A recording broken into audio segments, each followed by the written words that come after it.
Hi, everybody. I'm really pleased to welcome Sara Zwede to Georgia Tech. We are so happy you're here with us. Glad you made it out from New York with that massive blizzard. I do want to mention to all of you in the audience that following Sarah's lecture, we will have a reception in the West Architecture Building. It's not pizza, so applause for that. Before I introduce Sara, though, I do want to talk a little bit about the history about the Douglas C. Allen Lecture Series. This is an annual lecture series that was established and endowed by alumni, faculty, and friends in honor of Doug Allen. This is, I think, if my math is correct, Kathy, you will have to correct me. I think this is the 19th anniversary of the Doug Allen Lecture. With that, I want to give a special welcome to Kathy Allen, who's joining us here and who's come to all the lectures since we started. So Doug Allen, I actually never met Doug Allen, but what's interesting is if you flash back to the year 2000, I happened to cross paths with two people who knew Doug well as former students. They studied under him here at Georgia Tech, about 10 years apart.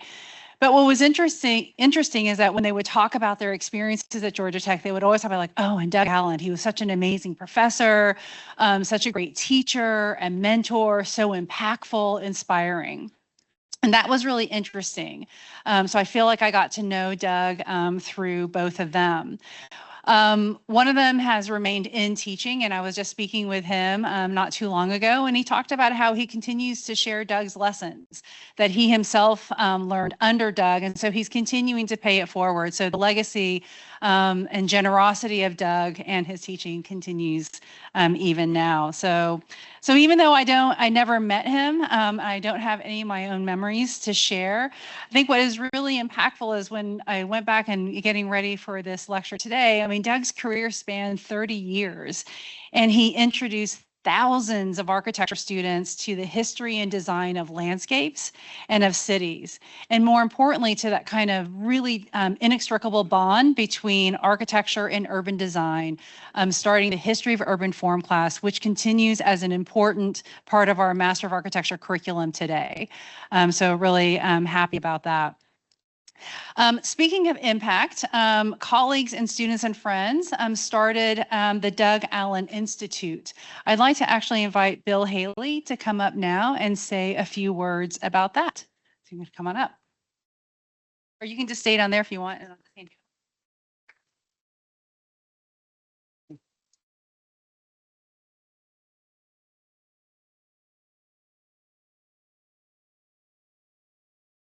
Well, hello. It's a nice crowd. I'm Bill Haley, and the reason I have this connection with Doug, we were roommates in college at the University of Georgia, no booze. Many of you probably have attended one of these before. Occasionally, I've stepped up on the stage to tell about the Institute. We lived in a building that used to be a church, and we called it a church. And it was a lot of fun. We got a lot of attention with it. And they even wrote us up in the Atlanta paper in what back then was called the Dixie Living section. And they paid us a sort of a compliment one time. You can decide whether you think it was a compliment. We had rigged up the inside of the church in our apartment. It was described as a dime store version of the Playboy Mansion. So, but we thought we were cool. Anyway, I've said about Doug before, he was a great friend, he was a great intellectual, and he was a great teacher. And I'm so proud of him. I'm so honored to be able to step up here and talk about him. We did remain friends until his death after school, lived in the same neighborhood, and got together all the time. The lecture itself is a tribute to Doug. The Douglas C. Allen Institute for the Study of Cities is something that we created to honor Doug and foster his knowledge. We have the lectures, the History of Urban Form lectures, and we are developing those. It's taken a long time because people like me don't have any idea how to do it, but work is being done now you can see in the current state, they are lectures by going online. And I'm going to offer this to you. If you would like to go and look, you can poke around. There are a lot of lectures, and they're all about 40 or so minutes long because they were classes. They are the actual recordings of Doug in the class with slides that go with it. It's not in final form, but it's quite enjoyable to see and quite intellectual and enlightening. I'm going to give you my email address. And if you email me, put anything you want in, but be sure and put DCAI in the title. And you can put lecture there if you want to, but if you put DCAI, I'll know it's not a scam. And I will send you back a link to the lectures. And you can look at them at your leisure. You can go right there and take a look at them. The other thing that I would like to report on is years ago, a student support fund was set up at the University of Georgia involving some of us to honor Doug in his honor. And we're going to do it here too. And we've committed now to a matching contribution up to a point of at least enough to make it official. You know, the school won't let you start one with $25. So you have to put enough money in so it's worth their while. But we're committed to that, and the school will run it. Julie and others will be in charge of it. I won't have anything to do with it, but I alert you to be on the lookout for it and take that opportunity. The matching gift will be there long enough to get us into the threshold for the student support fund or scholarship fund, however the money is chosen to be handed out, to be official and permanent. It'll be a permanent endowment. So we're proud to have done that. Again, I'm so honored to have the opportunity to come here and speak to you guys. Bunch of smart kids, got your great futures coming to you. I'm really jealous. I'm a retired attorney. I get up in the morning and sort of like when I was in undergraduate school, every day is Saturday. So thank you for letting me come up here today, and thank you, Julie.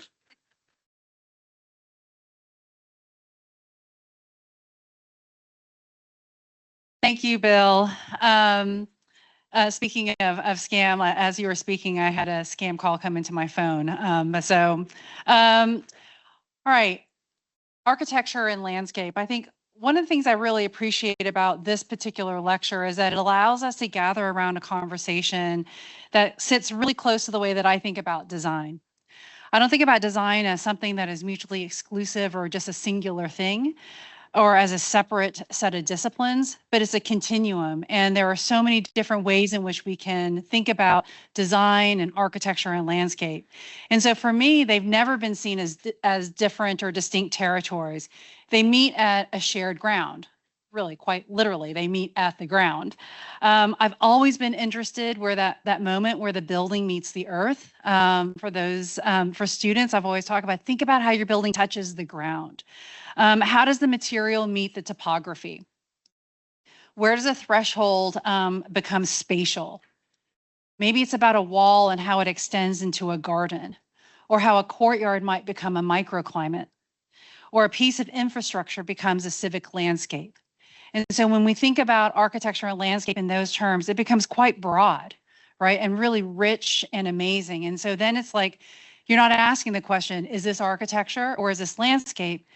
You're just thinking about what are the kinds of spatial experiences that we're designing and who are we designing those for? And I think thinking about it in this way asks us to move beyond objects that sit on the earth. Some of you may have heard me say, you know, our buildings do not exist in splendid isolation, but it's between built form and terrain, between systems and our experiences, between the human intention and the larger context.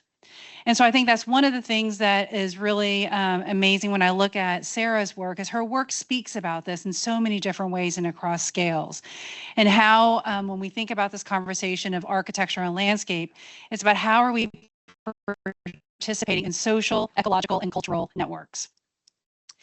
And so I think that when we consider architecture and landscape together, I think we gain in that kind of capacity to make places that are even more generous, that are even more deeply attuned to aspects of community and of culture and of place. And so I think that Sara's lecture today will be an invitation to think about that shared field, to think about architecture as landscape and as landscape as architecture, because there's that kind of wonderful space where they overlap. And it's in that overlap that we find all kinds of new possibilities. So now I want to introduce Sara. Sara Zwede is founding principal of Studio Zwede, a design firm practicing landscape architecture, urbanism, and public art.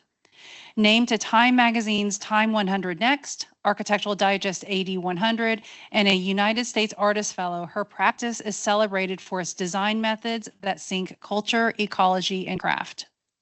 In parallel to her design practice, Sara also serves as an associate professor of practice at Harvard University's Graduate School of Design. Sara holds a Master's of Landscape Architecture from the GSD, a Master of City Planning from MIT, and a Bachelor of Arts in Sociology and Statistics from Boston University. She's currently writing a book about Frederick Law Olmsted's travels through the Slave South, which is slated to be published by Simon & Schuster in 2027. I've already added this to my list of things that I need to purchase. After Sara speaks, she'll be joined on stage by Ellen Denham Jones, who will lead a conversation with her, and then we'll open it up for questions from the audience. So now, with that, please join me with a very warm welcome to Sara.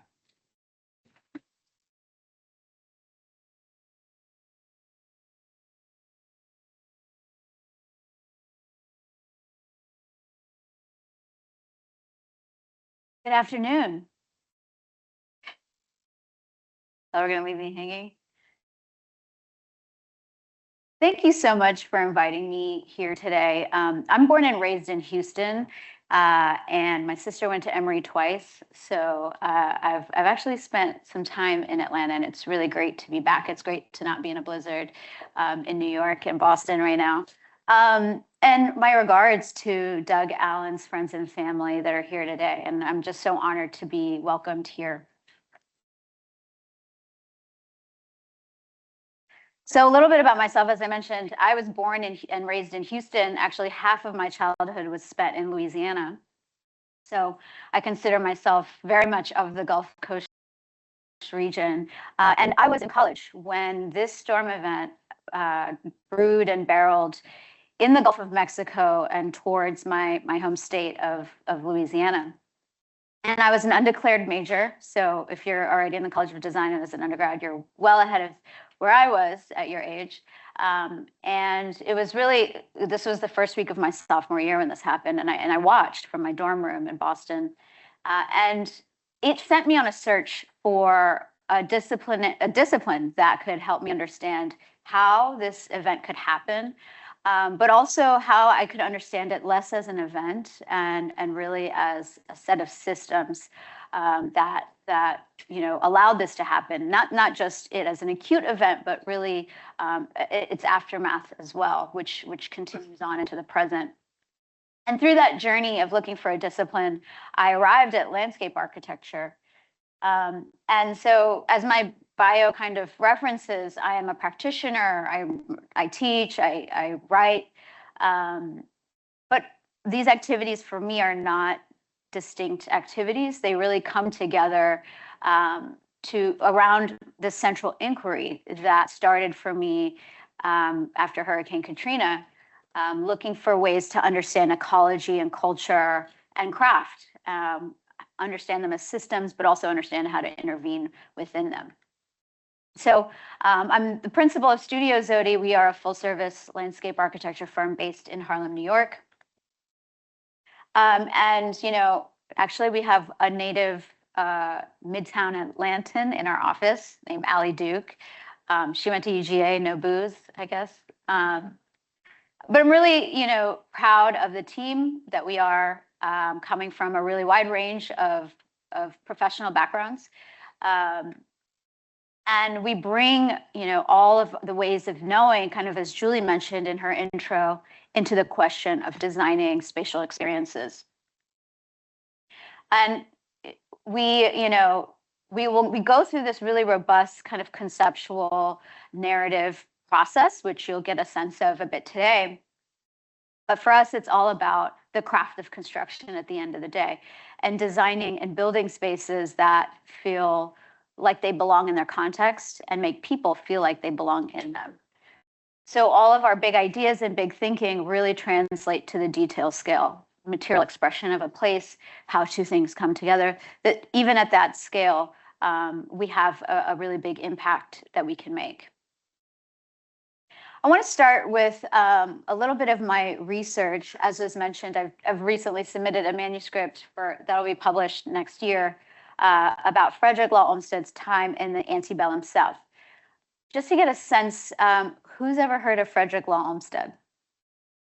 Okay, 40%. So Frederick Law Olmsted is considered the father of landscape architecture. He's the first to use the term landscape architect in North America. He designed America's first public park, which is Central Park. And he's one of the most written about people in American history. I'm writing about a 14-month period in his life that's actually under-historicized in all of those books and literature that have been written about him. And it's a time in 1852 to 1853, a little bit in 1854 as well, where he was hired by the fledgling New York Daily Times, today known as the New York Times, in its first year of establishment, to travel the slave states and write about the conditions of slavery. And this is before he, quote, invented landscape architecture.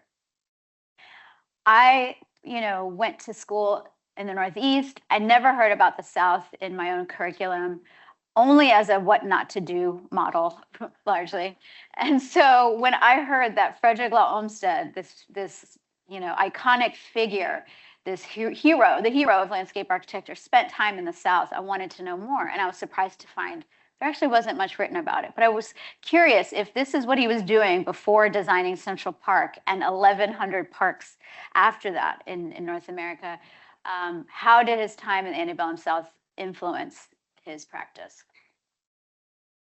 So for the most part, his biography is understood in two distinct chapters, that he was some kind of writer, and then he started landscape architecture. And my hypothesis was I imagined that they couldn't have just been two distinct chapters without influencing one another. So these are a few dates from his biography citing his work writing about the South. And here are some key dates in how we understand his legacy in landscape architecture, starting with Central Park, going on to practice until 1895. That includes work right here in Atlanta, actually towards the end of his professional life. But if we look at this chronology together, we start to see that these actually weren't distinct chapters of his life. In fact, he was going back and forth between thinking and writing about the South and designing public parks all across America. I make the case in the book, by the way, for those that maybe aren't familiar with his legacy, that no one person has shaped the way America looks more than him, just by sheer acreage of what he's designed. And here are a few historic moments that were happening in the backdrop of his professional life that he references in his personal letters that influence his approach to writing and to practice. I'm not the first person actually to make this argument. Charlie Beveridge is considered one of the foremost scholars on Olmsted, and he writes, although Olmsted changed in 5 years from a farmer to a writer and publisher, and then to park designer and administrator, the single problem of slavery dominated his thinking and gave unity to his various activities. So I wanted to know more. Of course, I could spend time with his letters and his archives and read his writing, but I really was interested in the question of how could this influence his design practice. So I spent time in his archives and letters, and I actually retraced his steps through the South. So this is a map that he made, actually. I annotated on top of it the dates and the places that he traveled, but I'll talk a little bit about the drawing that he made underneath in a moment. But this is just to give you a sense of the breadth of his travels, including Georgia. In the middle of his travels, he goes to Rochester, New York, and he witnesses the Colored National Convention, organized by Frederick Douglass and his contemporaries. And this really starts to shape a key kind of takeaway for Olmsted in his travels.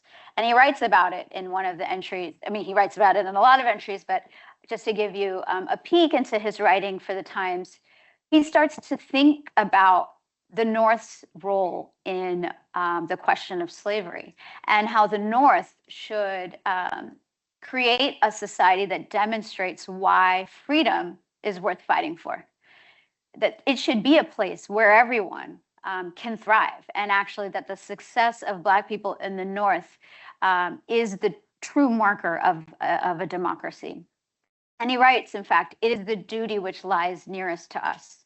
And he ends this series for the New York Times actually with all capital letters and underlined fair play for the Negro, that being his call.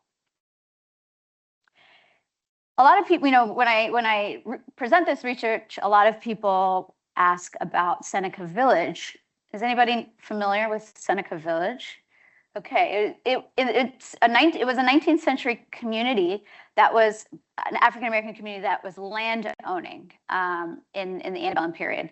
And they were located where Central Park is located. So they needed to be removed in order for Central Park to become what we know it to be today. So when I start to talk about my research in Olmsted in the South, a lot of people say, point to this contradiction. And so I also wanted to understand where Olmsted stood in the removal of this important 19th century community. What I learned was that when Olmsted was traveling, it was actually a big question at the time where Central Park would be located. What you see on this drawing are the two options that were up for debate: Jones Park on the East River and Central Park in the center of Manhattan Island. And Olmsted actually, although he was not involved in the siting of the park itself, believed that Jones Park was the premier location right there on the water. It was all owned by one property owner, and it was less difficult to deal with in terms of terrain. Where Central Park is rocky, it was swampy, and that's actually primarily why African Americans were able to locate this community, this thriving community here. It was a function of wanting to remove this Black community and political corruption, and Olmsted called that out. And so he was opposed, in fact, to this location. And the removal of Seneca Village predates his involvement by about 6 years. He comes back from his travels in the South, and there is a design competition for Central Park, an anonymous design competition. He submitted, together with Calvert Vaux, his partner, he actually submitted late. He paid off the janitor of the building to include the number 33 entry out of 33, and his submission won. That is not a takeaway for the students. You should meet all your deadlines. But it's consequential for how we understand the American landscape. And many of his thoughts coming back from the South then get decoded, or he translates his reflections from what he sees in the South into landscape theory and landscape design, and that's really starts at Central Park. During the construction of Central Park, we have a pivotal election in this country, and Abraham Lincoln was elected not by a mandate. And so the question of secession actually emerged following his election. And Olmsted at the time was overseeing the construction of Central Park. And he steps down, in fact, to revisit his writing for the New York Times and rewrite it in a more abolitionist voice. At the time when he was traveling, he was quite naive, and that is very evident in the writing itself. But he wants to come back and rewrite his reflections, thinking that it could help influence global abolitionist movements in view of an impending civil war. And that book would be called The Cotton Kingdom. And he, as part of that publishing, develops this drawing using 1850 census data, essentially trying to make a visual representation of the key argument of the book, which is he's challenging the economic argument for slavery and saying that in places where there are larger concentrations of enslaved people, actually the economy isn't faring as well. There may be a few people that are making a lot of profits, producing, you know, a small number of millionaires. But in terms of an economy, the economic argument that there are hidden inefficiencies in the slave economy. So as part of my research, I retraced the steps through the South, and I'll just quietly share some of the photos from across my travels.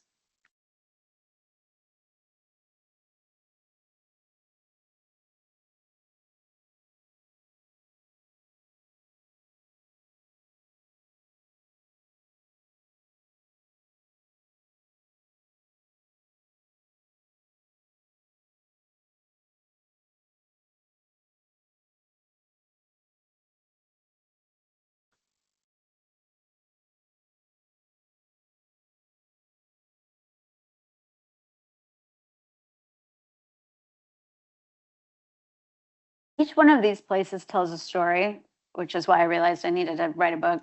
There's no other way to tell you all of this in a lecture. But I'll share one. This is in Savannah. Olmsted came here. He spent a lot of time in African burial grounds. He found those to be particularly important to antebellum life. And here, he writes about a burial ground, and he spends time transcribing the headstones of the people interred. And I tried to find this burial ground, and I was really confused when I came here. And this is the burial ground today. At the time, he described it as the outskirts of Savannah. Today, it's in the heart of the city. And there's no marker of the people that lay below. And so it kind of brought to my attention how landscape architecture has been this tool to rewrite and obscure the history of the landscape, which is ironic because the father of the discipline himself wanted to tell other different stories about the landscape. So can this profession that Olmsted founded tell the stories that Olmsted wanted to tell? I ended up finding those headstones that Olmsted transcribed in another part of the city.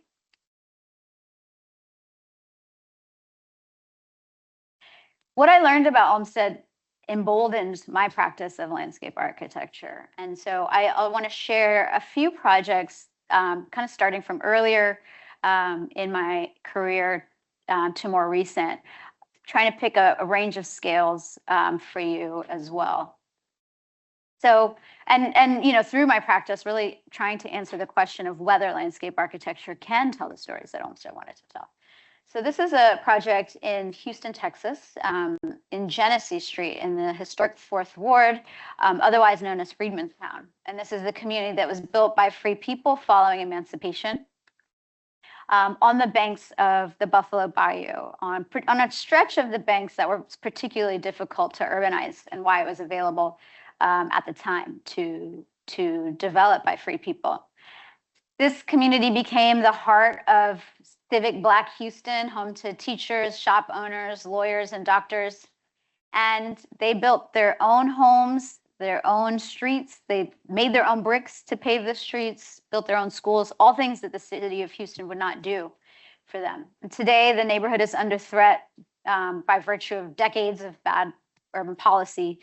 You know, all of the urban renewal, freeway bisecting the neighborhood, redlining. And today, that pressure is represented by its proximity to downtown Houston. At the time, I was hired by a landscape architecture firm to help them think through their work on Genesee Street, which is a 60-foot wide right-of-way in this neighborhood. On the left, you can kind of see the scale of the historic grid, and on the right, you can see the legacy of urban renewal. Their work was they were upgrading the sewer system, and they needed to do a streetscape for the 60-foot wide right-of-way. At the time, they they asked me, they're like, oh, maybe we could do a statue, or maybe we could put African symbols in the paving, and I really wanted more for this story. So I started to research the architectural trajectory of the shotgun homes here, and learned about its roots in West Africa. So this shotgun home has a Yoruba antecedent, and it was brought to Haiti by enslaved people. And following the Haitian Revolution, people brought this architectural type to the bayous to Louisiana, and from there it spread through the bayous of Southeast Texas. And what's distinct about this typology is the short end of the home faces the street. There's this kind of gallery space of between and the interiors. There are these steps and porches and windows and doors, and that's really where people's most complex memories of this neighborhood lie, is in this kind of gallery space.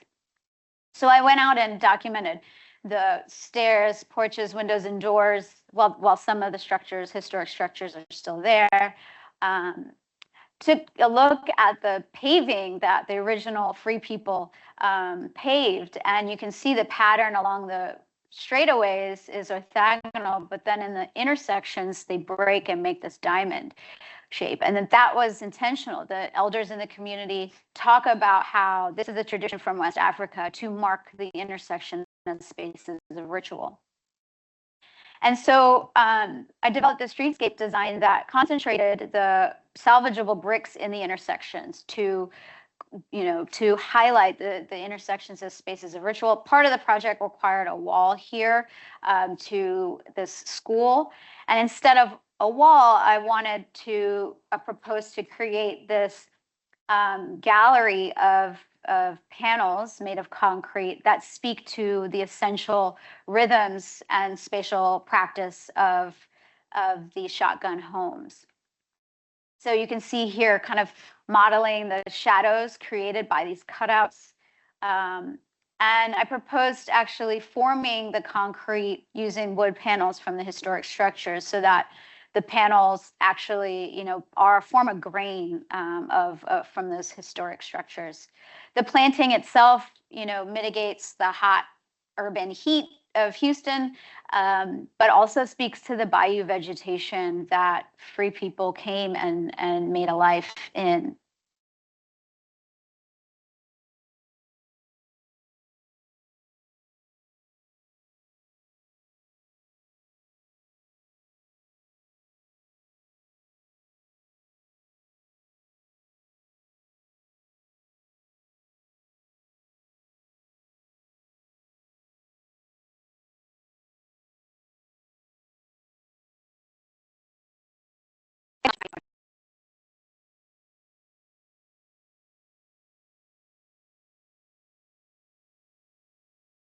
And that's what they got, But you can use the elements of the everyday to the story.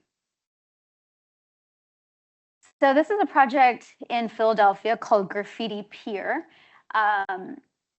We were commissioned by the Delaware River Waterfront Corporation to redesign Pier 18 and Pier 20 on the Delaware River, as well as some of the upland areas. Philadelphia actually invented graffiti. They love to tell us New Yorkers this. So essentially we were hired this Pier 18 was a really important part of the development of the culture. What happened was in the 1970s, when coal declined in the state of Pennsylvania, a lot of the infrastructure that was used for coal became prime for the cultivation of this cultural practice. And so Pier 18 was one of those sites until 2010, when something changed our lives forever. Do y'all have any guesses on what happened in 2010 that changed our lives? Something was invented. Okay, Instagram. This place became the most Instagrammed place in Philadelphia. And it made the tension of this place being kind of this refuge for graffiti writers come to the surface. Also, with hundreds of people coming here every day, it became a liability for Conrail, who owns the site. So that's what led to our commissioning. What we told the clients was that we were not going to do public engagement or that the public engagement wouldn't be public. Graffiti writers are criminalized for their use of the site. They have day jobs and monikers and, you know, government names. And so we wanted to respect that. And so what we did was we got a bar tab from the client and we met one-on-one with graffiti writers. Some of them sent, you know, representatives to us. We received anonymous emails and phone calls, but we really respected the culture, and it was very off the record engagement. And, you know, they were all upset because what they heard was that landscape architects were going to make this a park. And what we committed to them was that, you know, we're not going to use the word park even, you know, because that generates a kind of image of what this place is and how it should work. What we wanted to design was a publicly accessible place that feels found. And that they were an important part of that. So this just gives you, we couldn't take pictures of any of the people that we talked to. So this is from one of the bars that we were hanging out at. What we told all the graffiti writers is, you know, their main question to us was, why do anything here? And we said, look, if you don't do anything here in 25 years, this site will be. Is there a train? Okay. Okay. If we do nothing here, this site will be inundated by high tides. You know, not a storm event, not just by high tides. And so getting involved in this project and shaping the investment in it is a chance to save Graffiti Pier. So we started to call this the Save Graffiti Pier project. Across all these disparate one-on-one conversations, we asked everybody the same question. We said, what is the best thing that can happen here? And what is the worst thing that can happen here? And we mapped all of that onto this chart. And, you know, the best thing is don't touch it. And the worst thing is that it looks like a new park. This is very hard for a landscape architect to hear, you know? So what we were looking for was, what are the paths forward in this? And we started to identify some emerging themes. And we came back to the graffiti writers and said, okay, we see these patterns in what you were saying. 1, ensuring the continuation and expansion of art. 2, keeping the site vegetated and passive. 3, make it safe and accessible without looking safe and accessible. And 4, keep it gritty. And so we came back to them, and as we developed the site plan, really we're accountable to them and making sure that we're designing the site relative to those 4 guidelines. For instance, keeping it gritty, you know, I followed up with one of the graffiti writers and asked, what does gritty mean? And he said, it's, you know, rocks and mud and water and plants. And as he was describing it, it occurred to me that the ecosystem of graffiti intersects with the historic ecosystem of this marsh. And so we proposed removing the bulkheads and reintroducing an intertidal landscape that could help buffer the Pier 18 from storm surge, but also allows the park to migrate upland as the tides continue to rise over the years. So this is where we landed after the concept phase ended. In the middle of the concept phase, we actually brought some early renders back to the graffiti writers, and they tagged their feedback onto the renders. And so we had to decode the tags and integrate that feedback into the developing design. So you can see things like, for instance, we really strengthen this green frame around the edges of the pier. As the pressures come from the sea, they also come from the land, with more condos and more urban development encroaching on the adjacent property around the pier. We wanted to create this buffer to help keep them, you know, feeling like this is a refuge. We designed custom site furnishings, these expansive surfaces for space to create more art. The formal language coming from the Jersey barriers that are already on site. And then during the community engagement, there was a global pandemic. It was crazy. You had to be there. But one of the things that we did was, you know, we can't meet up with people anymore. And so what we learned was that the graffiti writers themselves were making zines. So we made a zine together with them called The Voices of Graffiti Pier. And they would go out and tag the pier, take pictures, send it to us, and then we integrated those photos together with the updates of the design.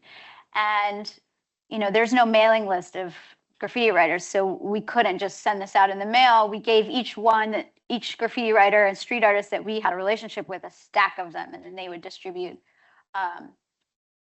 So just a few of the renders, you know, that memorialize that the concept design.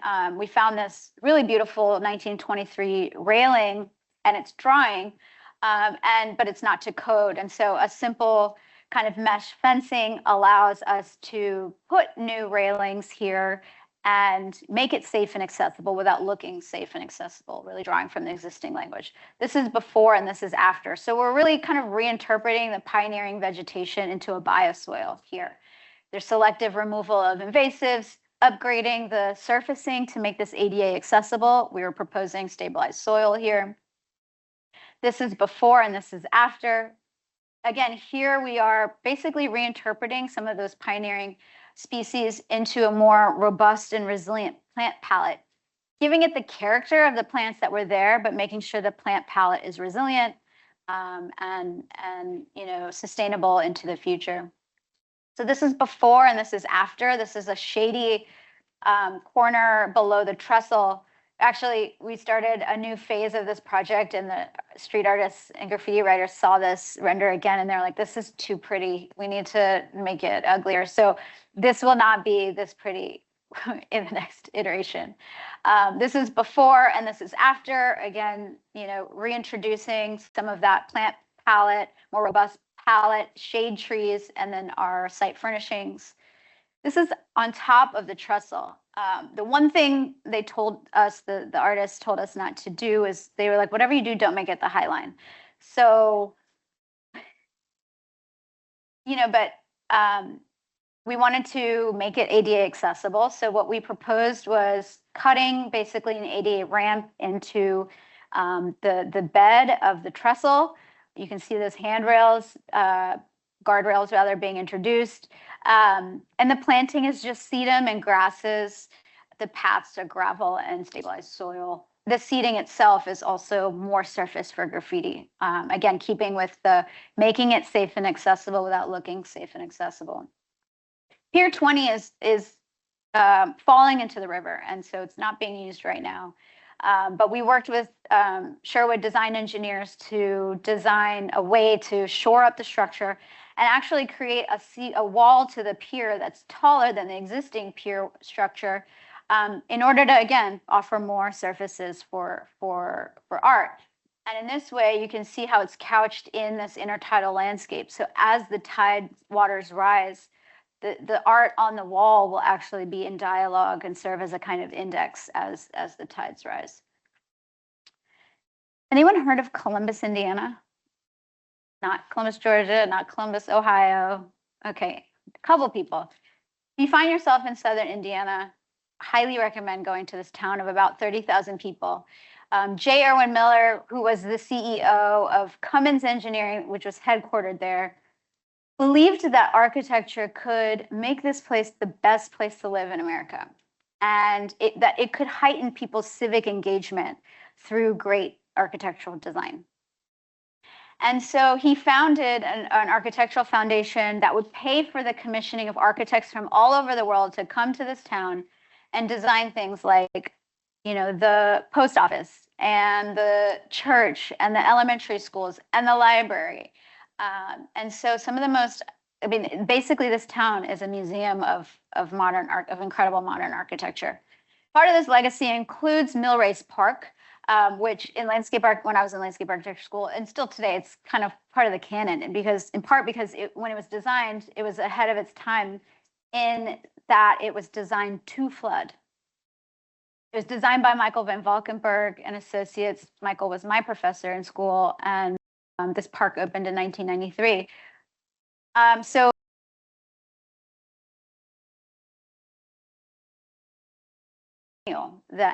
they bring in architects to design installations that keep the legacy alive. So you're meant to design installations that are in dialogue with these architectural gems. my office was commissioned to design an installation there at Millrace Park. In 2022, we started community engagement, and we asked people about the past, present, and future of Millrace Park on its 30th, on the date of its 30th anniversary. We had this big aerial of the map of the park, and we asked people to pin their favorite spot in the park. And if you remember from the image, there's this half moon landform. And so it became a large concentration of pins there, but this large expanse of lawn next to it had nothing. And so we thought that that might be an opportunity for a dialogue.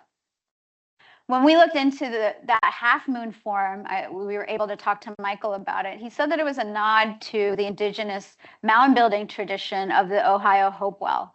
And in the Ohio Hopewell tradition, these circular mounds were built as spaces of ritual.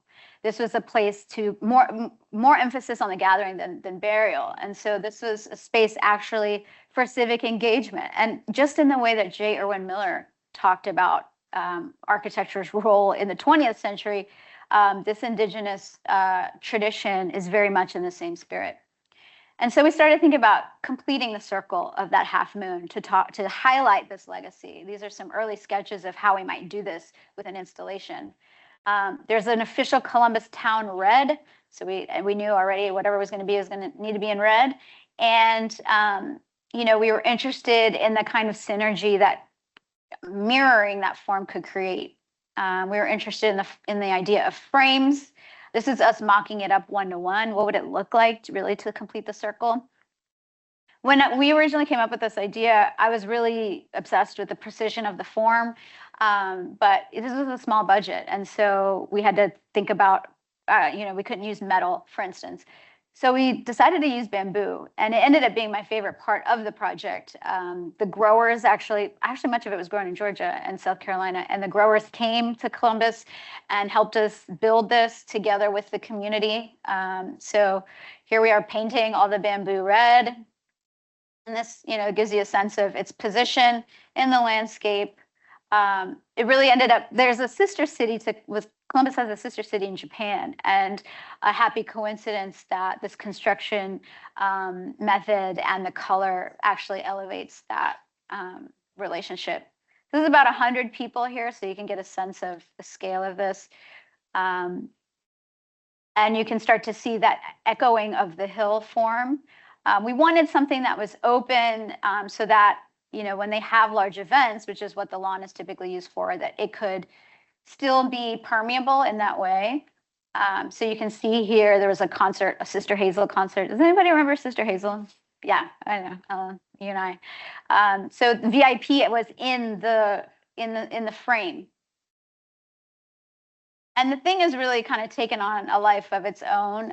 This is movie nights. You can see how the form actually kind of hugs people in the landscape in a place that, you know, before this was really not registering in people's mental maps. We were, you know, very specific about the spacing between the bamboo, even, you know, designing for maintenance facilities or maintenance trucks, and you know, so there's a very kind of performance-based approach to designing this piece. Okay, this is a small gem in our home neighborhood of Harlem, New York. This is a recently opened museum, ground up construction. The museum itself has been around since the 1960s, but this is their first ground up construction. And it opened in November of 25. David Ajay was the building architect. The concept for the architectural design was really about the spaces of encounter that make the neighborhood of Harlem what it is. It's stoops, it's the street corners. And so, you know, even within the building, there's this kind of elevation of spaces of encounter. We were commissioned to design a roof garden there. And I really came back to a theme that a lot of Harlem writers and artists and have been tackling over decades, whether Harlem is a real place or whether it's an idea. And I'm really, you know, struck by that, because in a lot of historically African-American communities that I work in, people describe their home neighborhood as the Harlem of, there's probably a Harlem of Atlanta. Yeah. Yeah, maybe not. But this is a common kind of descriptor. And so I really resonated with the idea of Harlem itself being both an idea and a real place. So in the studio, we mapped the history of Harlem as a real place, which you see here down below, and then Harlem as an idea, which you see highlighted in yellow. And what we just came to understand was that the real place influenced the idea, which influenced the place, the idea over time. And any place a plant showed up in that history, we wrote it down. And we didn't know what that would get us, but we were really interested in the idea. So for instance, Aaron Douglas here, in his paintings, he really uses tropical and subtropical plants to form vignettes around the frame. And there's a long history of women in Harlem selling bouquets for their own economic self-sufficiency. And on the brownstone stoops today, we see things like juniper and Japanese maple. Thelma Golden, the director of the museum, really encouraged us not to think about Harlem just in its history, which people tend to do, but the fact that history is being made every day. What's happening now?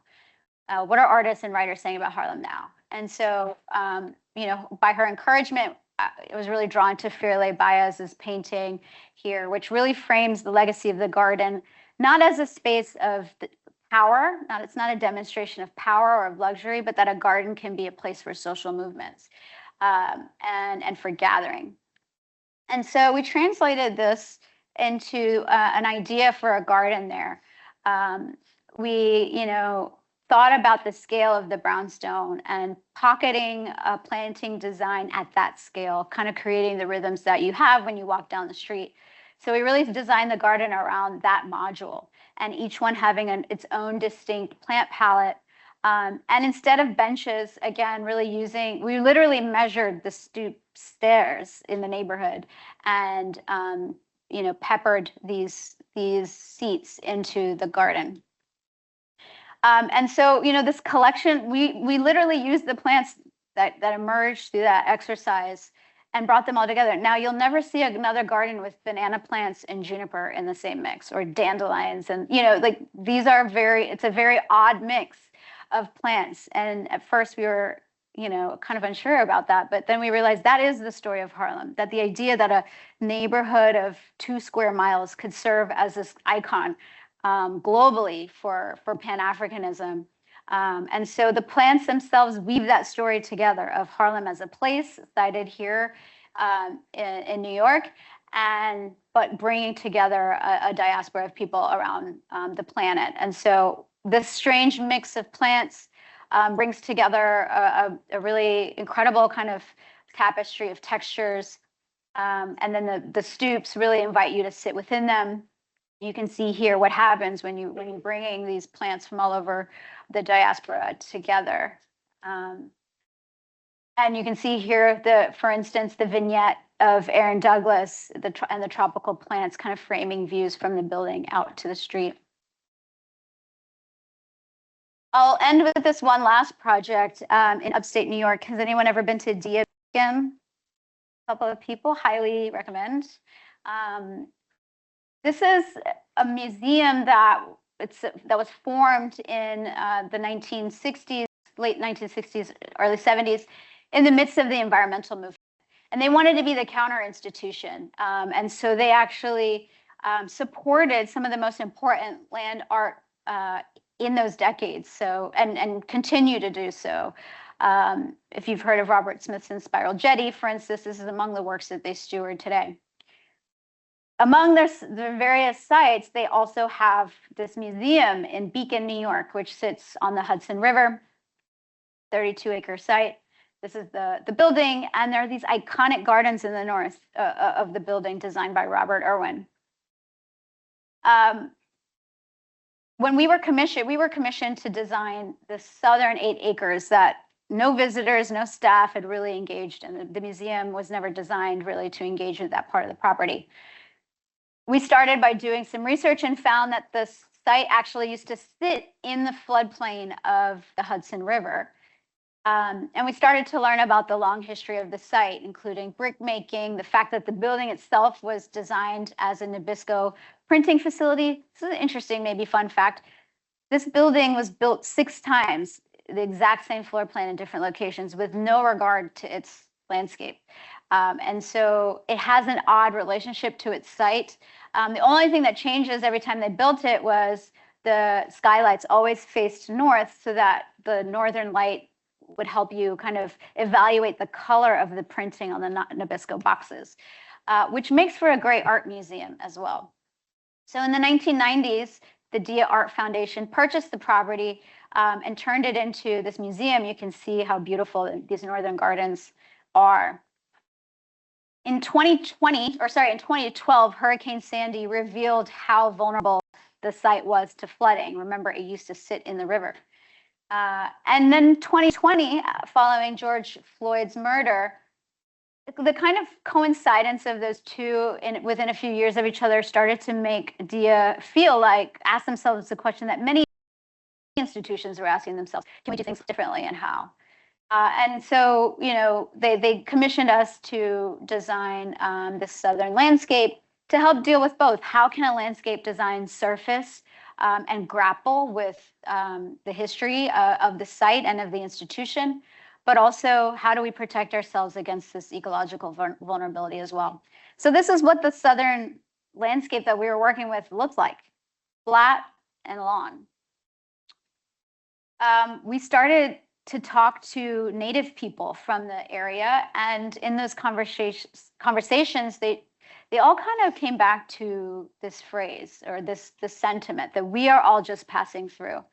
They said, in the Western tradition, you name landscape features after people, but in the Native tradition, you name people after landscapes. And that's because we as humans, we're all just passing through.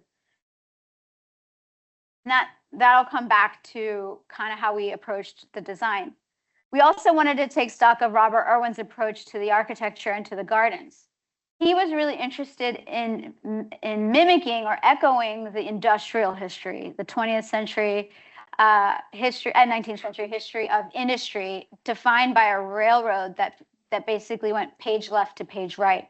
And he designed the gallery spaces and the gardens to speak to that industrial history. So you see this gridded nature of the gallery spaces flowing out into the landscape as well. The Native people that we spoke to, they're Wappinger and Lenape, they said, actually, for us, crossing the river is most important. The relationship to the river is the most important. This was the site of portage. So seasonally, when the waters in the river were low, they would cross the river. And that was important to accessing different peoples, different regions, sharing technologies among other various people.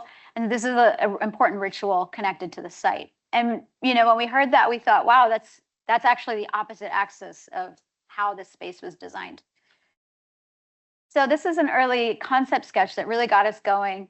But the idea was to design a series of landforms that connect back to the river, that reorient us to the river. And in so doing, we surface the legacy of portage, the tradition of portage, but we also can create these basins that hold water and protect the building from flooding. And so, the expression of water, the visibility of water becomes a part of the experience of the site as well. I love this Toni Morrison quote, and I kept coming back to me as we were designing this. She said, "Floods is the words they use, but it is not flooding, it is remembering. Remembering where it used to be. All water has a perfect memory and is forever trying to get back to where it was." So we were just bringing the water back to where it was. We were working with clay to think through the sculptural qualities of those landforms, translated that into construction documents. We worked with Sherwood design engineers again on this project to calibrate the volumes of those basins to projections and flooding. So you can see here just how vulnerable the building is. It basically sits in a bathtub. And the ways in which these folds, these berms in the landscape can make water visible, but also protect the building and kind of reduce the watershed adjacent to the building. So at one point when we were talking to Native people about this and we showed them a bunch of historic maps, they said, We don't want to see any more historic maps. You don't need historic maps to understand the history of this place. Go back and look at the ground. Look at the ground. Like, you're in your computer, you're in the box, like, just go to the ground and look at it, and you will see the history of the site there. And sure enough, we went back, and these were our notes, just taking stock of remnants of, for instance, the brick and the rail, and all of those chapters are here. This is a series of sketches by, I mentioned, our native Midtown Atlantan in the office. She did these beautiful sketches taking stock of the materials found on the site. And that became our material palette. We said anything we design is going to be using the materials that are on the site. And so that's kind of, again, harkening back to that first project I showed, the question being, this is not a memorial project, but how do the decisions you make tell the history of the place? We worked with Larry Weiner Associates to develop a palette of over 90 native meadow species in these 4 kind of collections of meadows. And really the entire plant palette is telling the ethnobotany of the region. And so you can see in these renders how moving through these landforms really kind of pull you into a journey through the landscape. Each one of these different meadow mixes is calibrated to the level of moisture there. So you can see, for instance, in these smaller kind of ribbons of swales, how the wet meadows emerge as a pattern in the landscape. On the tops of the berms, you have the drier meadows, but you really get this prospect, a kind of promenade effect, and views out into the lower basins on either side. And down in the lower basins, then you get the exuberance of the wet meadows. You know, I love showing this drawing because it's important to know a civil engineer could have done this project. You know, this is an infrastructure project, but what does it mean for a landscape architect or an architect to take on a project like this, to take on an infrastructure project? It means, you know, we are protecting the building with resilience and redundancy baked in. But at the same time, we're also telling stories. We're also designing for program. There are many layers at which this landscape is performing at. And, you know, even in its flooding, this becomes a spectacle and a place to understand over the course of one's own life. You know, it's an invitation to keep coming back and witness the water here. So this was the existing condition, I should say. The project's been under construction for about a year now. And so I thought I'd share some progress images. You can kind of see here the rough grading. You can see how in ways in which even in its rough grading, it's already starting to collect water into small folds. Trying to get some trees in. And this is where we're headed effectively. You know, seasonal expression is a big part of the invitation to keep coming back. And you all are invited to come later this year when it opens. Thank you very much.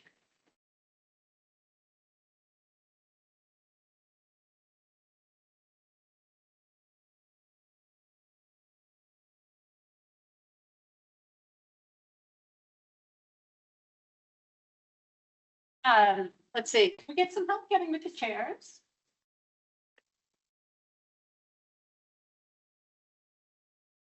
Thank you so much, Sara. There we go. Thank you so much. That was absolutely fabulous. I'm delighted to be able to have a short conversation with you. Over here. Exactly. So much to potentially talk about. I mean, a couple of things.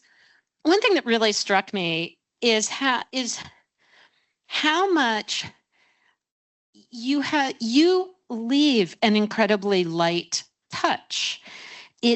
Your designs are so engaged with respecting what's there, and the Dia Beacon, yeah, you got bulldozers out there. It's not totally a light touch, but in general, it feels like you're kind of minimizing your imprint, but you're absolutely helping all of us see this place. So, especially the graffiti pier. it's as if you didn't want people to notice your work. It's completely about showcasing the place. So part of the question I have is, I think that's a fantastic strategy. Hope more everyone's paying attention. But how wide a look do you take when you are researching a place and deciding what it is you want us to see? It seemed like for the graffiti pier, you're looking super close. You're just working with that immediate site. Some of the other project, the Harlem project seemed to be a little almost maybe more at a scale of looking at the whole neighborhood. Are there times when you're looking at the whole city, you're doing research into the native indigenous peoples? Tell us a little about your process of kind of deciding what you're going to research and what is significant and what you're going to leave behind. Yeah, it's thank you for witnessing that. I mean, it's tough in a private practice to explain that phase because there's no drawing set for that phase of work. But it's an absolutely important part of our process. We invest a lot in, and sometimes clients understand that and sometimes they don't. And so part of that is also finding clients and projects that want that. For DIA, we competed against, the formidable, competitors in my field. But they all had a sense going in of their kind of scale of work. And we came in there and we said, we have no idea. We don't know what this project is. We don't know what it's going to be. And we're asking you to trust us in a process and let's figure it out together. And, that helps us find our right partners. But that is, I've grown comfortable with not knowing. I think, yeah, the history of design, we believe that people, architects, designers should be able to come to a place and know what's right. I can smell it. This should go here. This should go there. Blah, blah, blah. And I don't believe in that. I really hold back and try to toggle to find the scales that feel right. I'm looking for patterns. Patterns take time to emerge. All those conversations, I mean, I do things like I listen to music from a place, I hang out at the bar. I guess I've mentioned bars a lot already in this presentation, but in this, is it a football game that everybody goes to? Is there, there's one community, we were working in Toledo, Ohio, and, they said the supermarket on Sunday mornings was like where everybody hangs out. So, just finding the rhythms of the place, socially and spatially, and ecologically, it takes time, but I do think it's worth it because you'll end up with a project that nobody could have imagined had they had to make a decision about what it was on day one. Thank you.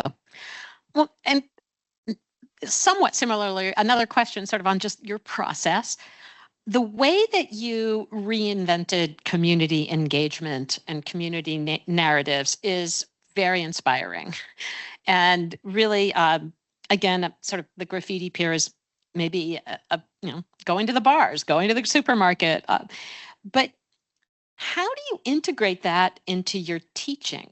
I know for myself, my studios always work with real communities, but given student schedules, academic schedules, community schedules, I always feel like I impress upon the students how important it is, but the reality is we're just kind of getting a pretty slim look. Academia just doesn't allow for the depth of the kind of that you're doing in your practice. Any tips? Yeah, I try not to burden community members with that either. Folks have been overburdened by those conversations. And so what I ask my students to do is to listen to the community in other ways.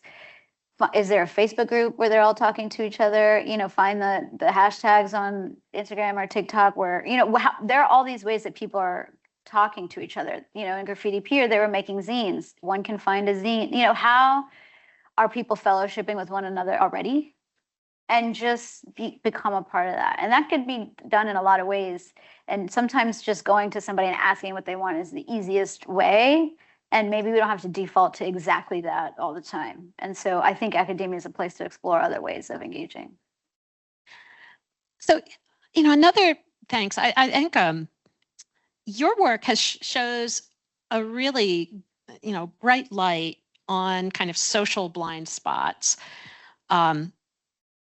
and working really to elevate sort of past, often neglected histories.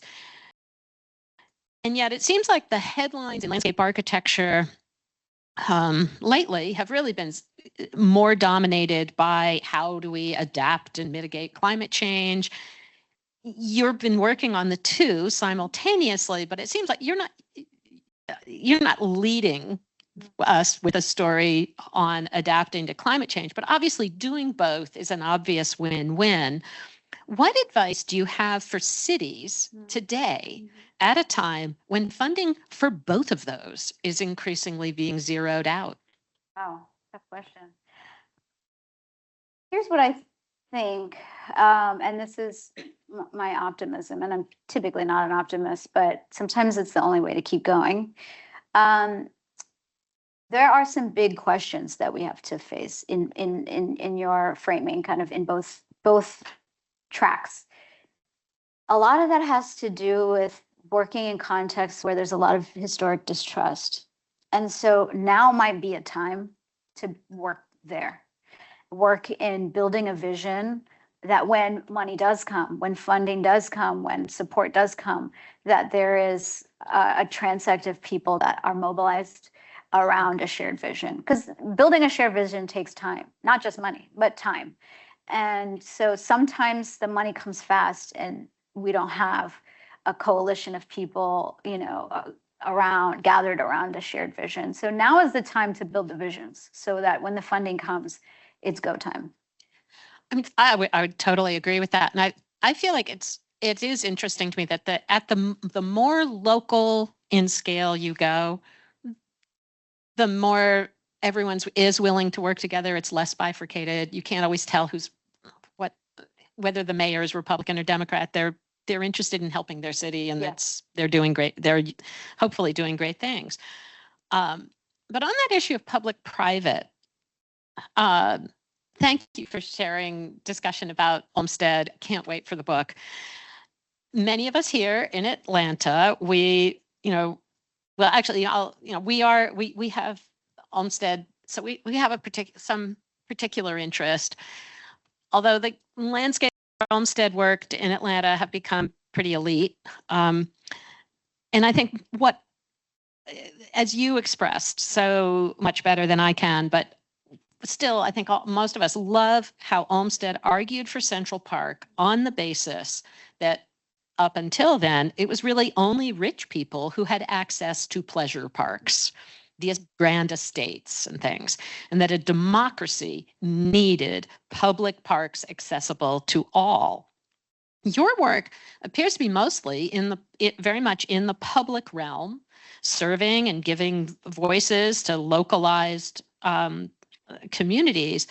Do you have any advice for practitioners who are working for private clients on how to either expand the voices in the room or expand access to a greater public? Yeah, I mean, I think recent years have, well, let me start by saying this. We're working on our first national park, which is exciting, in Ohio. And we work obviously with the National Park Service, but in a time where, there have been government shutdowns and funding is being cut, they've actually, they have doubled down on a really important partnership that they have with a nonprofit. And so we have private institutions that are really fighting for public access to landscape. Some of the most important work for publicly accessible landscapes is happening by private institutions. And I mean, sometimes there are times in our history when it's the opposite. But I've come to understand there's a resilience, a redundancy and a resilience that's important about the private institutions and what they offer people in these shifts in our history. So, you know, DIA is a private institution, and yet when they thought about this 8 acres that they commissioned us to design, they said, you don't buy a ticket. This is something that we are stewarding as a private institution. We are going to steward this land for people to access. And so I think there's an important role for private institutions in this moment, but really in the long history of thinking about shifts in our country and in our politics, that, you know, what we think of as private and public working hand in hand is really, I think, our best bet. Yeah, that sounds good. All right, last question. We're here at Georgia Tech. You're at Harvard. Research is big, and you know, what research topic or topics would you hope that the next generation would explore? What would really help the world that you're trying to achieve? What is it we still don't really know yet? We need more research on. This kind of harkens back to something that you said about how I think, which is, you know, the question of climate is not just a science question. And in fact, I think there is a latent genius in how we think about culture and how we approach ecology, that historically people for 10, 15,000 years living in North America have lived in sync with nature. And so I think research that opens up that terrain, you know, how do we really grapple with the changes in climate, not in a purely scientific way, but if we open up our lenses, there are many more exemplars for how to craft new ways of living in a more dynamic way. If we open up our references and our minds to a whole planet of Native people that have been doing that for a long time. And so I think there's a lot of innovation and research to think about how do we craft this. And we were talking about Atlanta being the city in the forest. What an incredible ambition, really. And so I think Atlanta could be a place where thinking about urbanism as something that is specifically designed and crafted for this ecology and this place, this terrain, it should look and feel and function completely different than any other place. And I guess it's up to you guys to figure out what that looks like. Thank you so much, Sara. I couldn't agree more.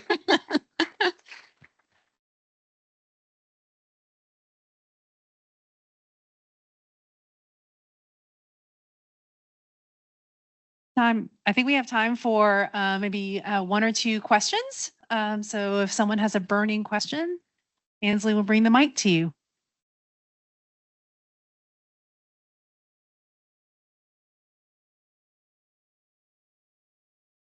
Hey, thank you for your lecture. It was fantastic. Kind of going on what Ellen said about the fine touch that your work seems like it has, how do you kind of resist the urge to over-design the site? Do you? I mean, is kind of every planting accounted for? How do you go about that process? It looks like a fine touch, but you know, even DIA is a huge earth-moving project.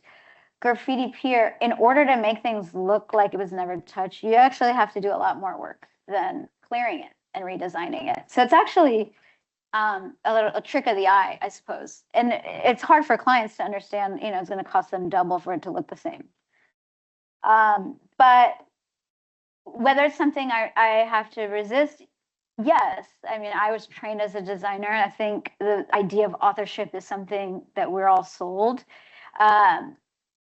But I think it's really easy to design something that's beautiful, that you know, like we come out of school with like, this is what a plaza is supposed to more or less look like. This is the scale. It functions like this. This is where, you know, you can kind of stamp those things in different places.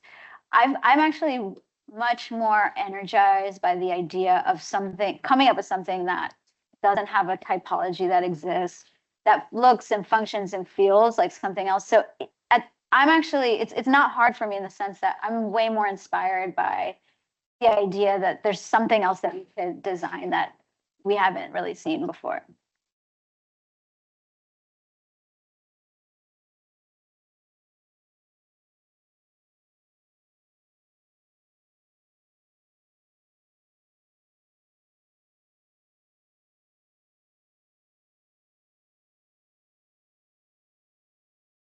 Hi, thank you for your presentation. That was really good. I just wanted to ask you, I understand that you're someone who was, let's say, first or second generation immigrant. Um, as someone, I am myself also someone like that. How do you think that affects your career? And how do you think that affects your passion into getting into architecture? Yeah, that I asked. I'm not sure that it, I mean, maybe in an indirect way, in the sense that, my parents immigrated from Ethiopia and they moved to the South. And I grew up in Louisiana where there was a really palpable culture. And so I always kind of had in the front of my mind the idea of culture and of home and of ritual. And I always looked for connections between Africa in its broadest sense and where I was living in the South. And living in Louisiana, those connections are very, very present. So I kind of grew up with that at the front of my mind, and probably shaped the way that I thought about space. You know, we use space all the time in rituals in Louisiana. So that I think was really important for me. At When I was 13, we moved to Houston, and the city is laid out very differently. Space and culture function very differently, and so I started to kind of map onto that space and culture are linked. But I think, yeah, I think having culture in my own home and seeing it in the place that I grew up in together really made it feel like this is something that I couldn't separate from the way that I saw the world. Thank you.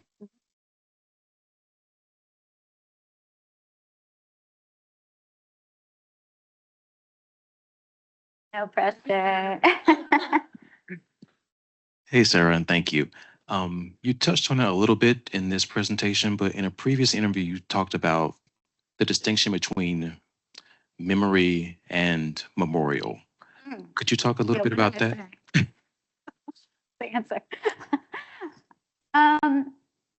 Yeah, I mean, I think the idea of a memorial comes from a very specific cultural trajectory, historical trajectory, rooted in classical antiquity and monument, as demonstrations of power. And, so then the memorial became that, the memorial as we know it in architectural history. And it's really fashioned around the idea of a specific moment, a date, a war, a battle, a hero. But memory is not about a discrete moment in time. Memory is patterns. It's a palimpsest. It's a collection that's made up over time, and we live it. It's embodied in us. Maybe it's carried through cultural vessels like music and art.